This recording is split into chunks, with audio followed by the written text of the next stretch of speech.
무엇보다도 편리하고 많은 이점을 가지고 있는 기기들이잖아요. 현명하게 나에게 필요한 만큼 활용할 수 있다면 그것만큼 좋은 도구가 될 수가 없겠죠. 자녀의 스마트폰, 미디어 사용이 걱정되시나요?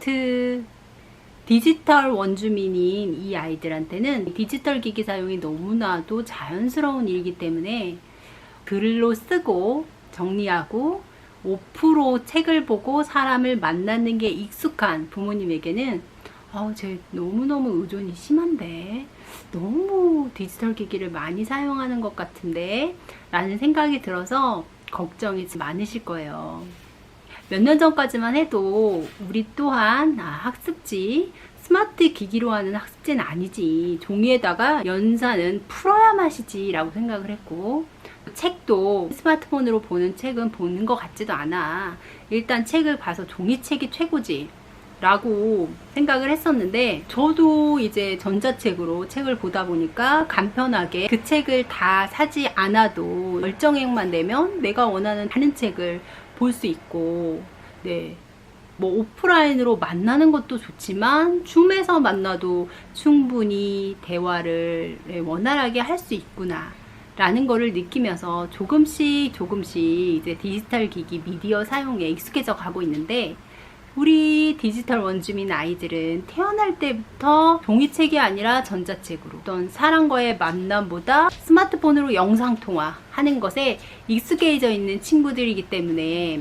어쩌면 부모님보다도 훨씬 더 디지털 기기에 많이 스며들어 있는 친구들이에요. 그래서 디지털 기기 사용을 막을 수는 없다. 이제는 우리가 종이책을 보는 것처럼 이 아이들이 디지털 기기를 사용하는 것은 너무나 당연한 일이다 라는 사실을 받아들여야 될 것 같아요. 그렇다면 책을 많이 읽되 어떤 책을 골라주고 선별해서 읽는가가 중요한 것처럼 디지털 기기를 주로 사용하는 것이 어쩔 수 없는 이 아이들의 흐름이라면, 디지털 기기를 어떤 기기를 사용할 것인가 라는 것이 중요한 화두가 되겠습니다. 핸드폰 도저히 안 되겠어, 무조건 압수. 너 중학교 2학년 때까지는 스마트폰 안 돼, 투지폰으로 써, 이렇게 아주 강하게 밀어붙이는 가정도 있지만요, 연구 결과에서도 두 가지 견해가 왔다 갔다 해요. 어려서부터 스마트폰을 사용하는 거 절대 금지하는 게 좋다라는 의견들도 있고 연구도 있지만, 디지털 기기를 활용한 게임이 학습에, 뇌 발달에 도움이 된다라는 반대쪽의 의견도 있거든요. 그렇기 때문에 무조건 막는다고 해가지고 막아지지가 않습니다. 이 세대 아이들한테는 디지털 기기를 통한 대화나 상호, 인간관계 맺는 게 너무너무 자연스럽기 때문이죠. 그리고 너무 걱정하지 않아도 될 조사 결과가 있더라고요. 초등학생들 디지털 기기에 대한 조사를 해봤는데요, 내가 평소에 인터넷에 연결이 안 돼 있다 라는 생각이 들면 굉장히 불안하다, 뭔가 다른 사람과 연결되어 있는 것 같지 않고 인터넷이 연결이 안 되면 불안하다 라는 것에 대해서 동의를 하느냐고 물었더니 초등학생의 60% 이상이 아니다 라고 대답을 했어요. 그리고 새로운 디지털 기기나 새로운 앱을 발견했을 때 너무너무 흥분돼서 자제할 수가 없다 라는 대답에도 또한 60% 이상의 학생이 아니라고 대답을 합니다. 그리고 나는 유튜브로 노는 게 재밌다, 친구라고 노는 게 재밌다, 어떤 게 더 재밌어요? 라고 했을 때 친구랑 노는 게 좋다는 대답이 압도적이었어요. 친구랑 노는 게 더 좋다는 대답이 80%에 육박을 했고요. 또 나는 유튜브 디지털 기기를 가지고 노는 게 좋다, 혹은 가족과 여행을 가고 가족과의 시간을 보내는 게 좋다, 어떤 것을 선택할래? 라는 질문에는 가족과 지내는 게 좋다고 한 친구들이 80%였습니다. 아직은 아무리 디지털 원주민이라고 해도 사람과 사람이 맺는 관계를 좋아하고 있구나 라는 생각이 들어서 아직까지 희망은 있다 라는 말씀을 드리고 싶고요. 그럼에도 지금은 아직 초등학생 아이들이어서 디지털 기기에 흠뻑 빠져들지 않지만 중학교 사춘기가 되면서 정말 걷잡을 수 없이 빠져들 텐데 어떻게 해야 될까요? 라고 고민하시는 분들께 한 가지 팁을 드리고 싶어요. 한 가지 중요한 원칙을 말씀드리고 싶어요. 디지털 기기 사용을 막을 수는 없다. 대신 어떻게 사용할 건지를 정확히 알려주시는 게 중요하다는 얘기입니다. 우리가 디지털 기기를 스마트폰 하나로 한정지어서 생각하는데 그런 게 아니라 다양한 디지털 기기가 모두 들어가요. 거기에서 다양한 미디어들을 접할 수 있을 텐데 미디어를 접하면서 아이한테 미디어를 대하는 눈을 심어주는 기준을 심어주는 게 중요합니다. 그래서 자기 스스로 얼마나 보는가, 스마트폰 미디어를 다루는 조절 능력이 있나?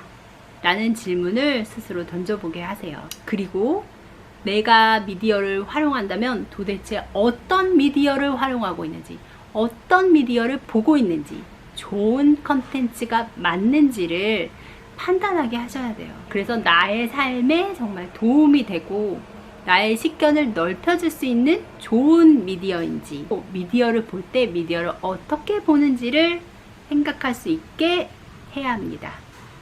미디어를 보는 것을 덮어놓고 뭐라고 하실 게 아니라요. 너는 얼마나 보고 있니? 그리고 도대체 어떤 컨텐츠를 보고 있니? 그리고 마지막으로 가장 중요한 거, 컨텐츠를 보면서 비판적으로 보고 있니? 아이들은 나이가 어릴수록 미디어에서 보여주는 것을 진실이라고 믿는 경향이 많습니다. 그래서 그것을 거르고 비판적으로 저게 정말 맞는 말일까?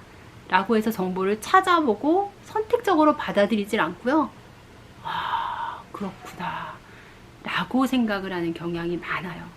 그렇기 때문에 사춘기에 미디어 사용량이 급격히 늘어나는 즈음에 아이들에게 비판적으로 정말 저 컨텐츠의 내용이 맞아?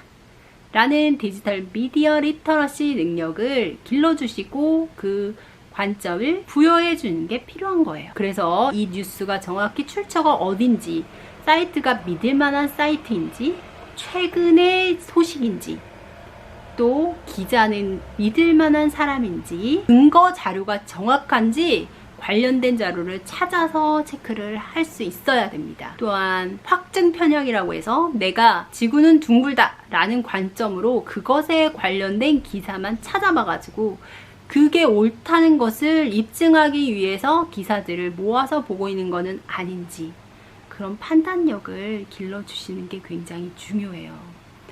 미디어 사용을 피할 수 없다면 이 기준을 가지고 미디어를 보게 하는 겁니다.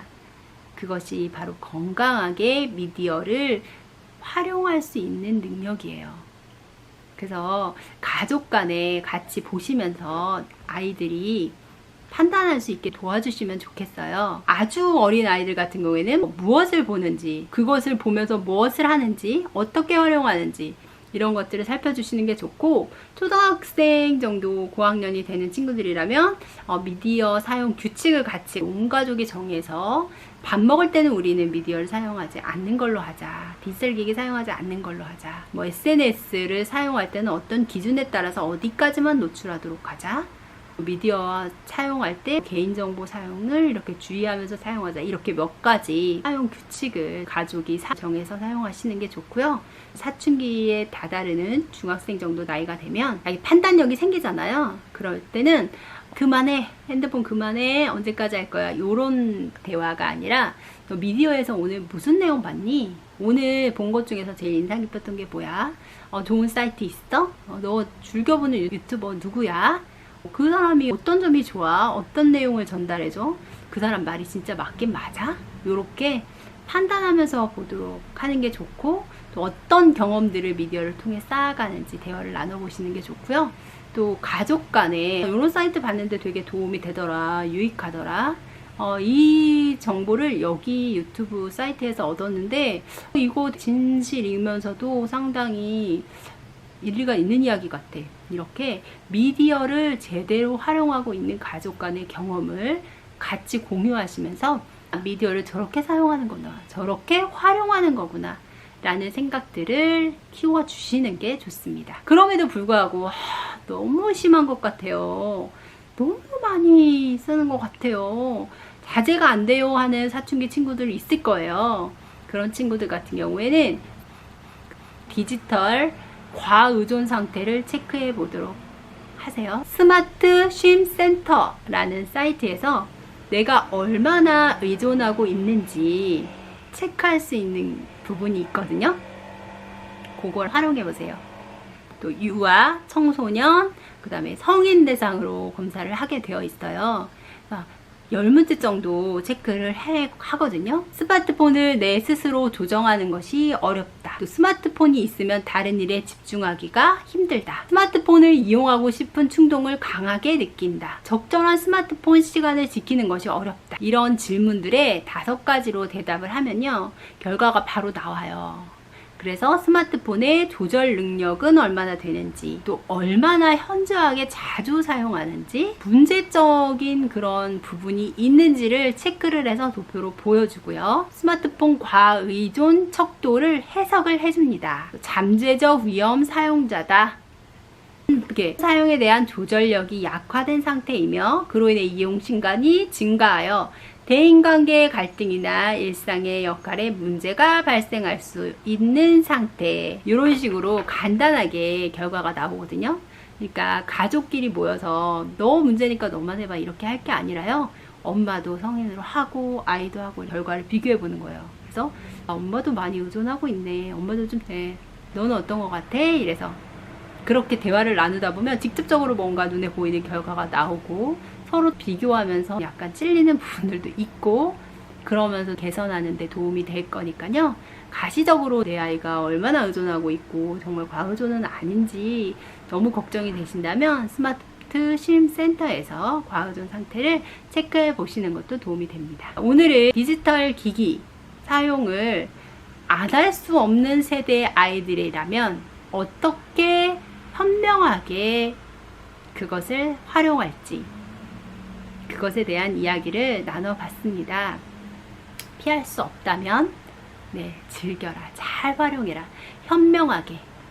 무엇보다도 편리하고 많은 이점을 가지고 있는 기기들이잖아요. 현명하게 나에게 필요한 만큼 활용할 수 있다면 그것만큼 좋은 도구가 될 수가 없겠죠. 그래서 그런 부분들을 아이들한테 이야기 나누시고 가족 간의 미디어 경험을 쌓아가면서 어떻게 활용하는 게 제대로 활용하는 걸까? 대화를 나누시다 보면 아이들도 그 부분에 대한 기준이 서지 않을까? 라는 생각이 드네요. 중학탐구 생활입니다.